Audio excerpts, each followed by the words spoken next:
북한이 중국과 러시아와 밀착하는 모습을 보이고 있습니다. 경제가 어렵고 또 미국을 견제하려는 계산이다라는 분석이 많습니다.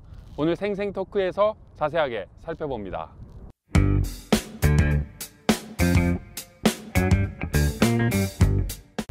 미국의 수도 워싱턴에서 매주 전해드리는 RFA 자유아시아 방송의 생생토크입니다.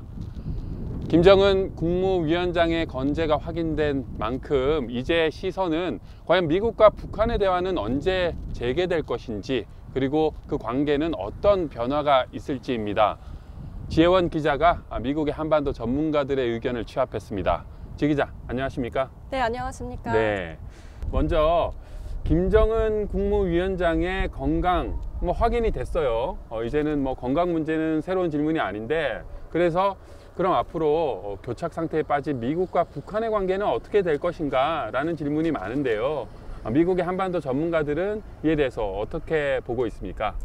네, 김정은 위원장의 이제 건재가 확인된 만큼 이제 문제는 과연 올해 안에 교착 상태에 빠진 미국 간 비핵화 협상이 얼마만큼 진전을 낼 수 있는가인데요.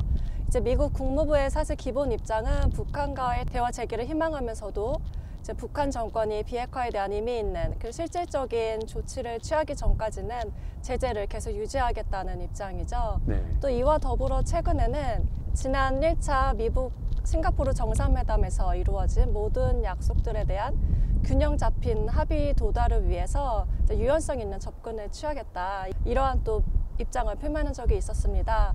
사실 최근에 이제 미국의 국무부의 이제 마크 네퍼 동아태 담당 부차관보도 미국 워싱턴 DC의 민간 연구기관의 이제 화상회의에 나와서 북한과 다시 마주 앉아서 협상을 재개하고 싶다는 그런 메시지를 다시 발신했는데, 사실 미국의 전문가들은 미국이 이제 북한이 원하는 제재 완화나 근본적인 그런 협상법을 바꾸기 전까지는 좀 협상의 진전을 내기가 어렵지 않나 이렇게 보고 있습니다. 특히 또 올해 또 11월 미국의 대선이 예정돼 있는데, 북한은 과거에도 미국의 대선이 예정된 해에 있어서 도발을 했던 그런 전력이 있죠. 그래서 아무래도 올해에도 대선이 예정돼 있는 만큼 미국과의 그런 협상의 틀을 근본적으로 깰 수 있을 만한 핵실험이나 대륙간 탄도미사일 등 이런 고강도 도발까지는 아니더라도 지금까지 해왔던 그런 단거리 미사일 발사 수준의 이런 저강도 도발을 계속 이어나가지 않을까, 이런 의견을 많이 내고 있는데요. 또 한 가지 또 고려해야 할 사항은 최근 미국을 비롯해서 전 세계에서 이제 코로나 문제가 굉장히 심각한데요. 트럼프 대통령 역시 그 미국의 코로나 상황과 더불어서 또 경제 상황도 매우 안 좋아져가지고 이런 국내 현안이 산적해 있는 상황에서 과연 북한 문제에 얼마큼 집중할 수 있을지, 이거에 대한 또 의문도 있는 상황입니다. 네, 그렇군요. 남북관계 발전으로 미북관계 발전의 동력으로 삼겠다라는 그런 얘기를 했는데요. 여기에 대한 미국의 한반도 전문가들의 의견은 어떻습니까? 네, 일단 또 미국 정부의 입장을 먼저 살펴보면, 미국 국무부는 이제 남북 협력을 지지는 하지만 이는 이제 북한의 비핵화 진전과 보조를 맞춰야 된다는 입장이죠. 사실 미국의 많은 전문가들도 한국 정부가 북한과의 남북 경제 협력 사업을 추진하는 과정에서 유엔 안보리 대북 제재에 접촉될 가능성에 대해 많은 우려를 표시하고 있습니다. 또 하나 여기서 관건은 과연 한국의 그런 남북 간 경제협력 제안에 대해서 북한이 얼마나 화답을 할지 여부인데요.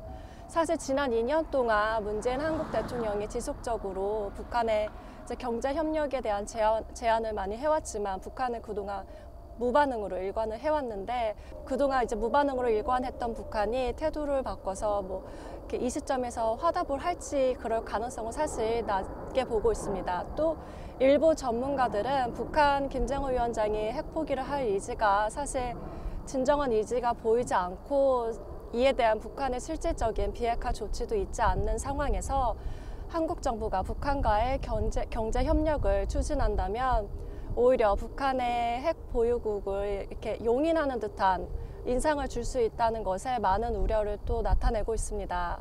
네, 북한이 최근에 한국을 밀어내고 미국을 밀어내고 이러면서 친서를 중국과 러시아와 주고받으면서 중국, 러시아와 좀 밀착하는 그런 모습을 보이고 있어요. 김정은 위원장이 지난 7일이었죠. 시진핑 중국 국가주석에게 이제 구두 친서를 보내서 이제 중국의 성공적인 코로나19 방역 축하 메시지를 보냈는데요. 이에 대해 시 주석 역시 김 위원장에게 구두 친서를 통해서 코로나19에 대한 협력 이외에도 양국 간의 전략적인 소통을 강화하고 앞으로 교류 협력을 강화해 나가자고 이렇게 화답을 했습니다. 김정은 위원장은 또 시 주석에게 구두 친서를 보낸 바로 다음 날 또 러시아의 푸틴 대통령에게 제2차 세계대전 전승일에 맞춰서 축전을 보내는 등 이제 북한이 한국과 미국의 그런 대화 재개 손짓에는 별로 반응을 하지 않으면서 오히려 이제 중국과 러시아에 이렇게 손짓을 하는 그런 행보를 보이고 있습니다. 네. 자, 생생토크 미국의 한반도 전문가들의 전망을 살펴봤는데요. 오는 11월 미국 대통령 선거까지 북한의 저강도 군사 도발이 있을 것이다. 그리고 경제적으로는 중국과 러시아에 좀 의존하는 모습을 예측했습니다. 지혜원 기자와 살펴봤습니다. 지 기자 수고 많으셨습니다. 네, 감사합니다.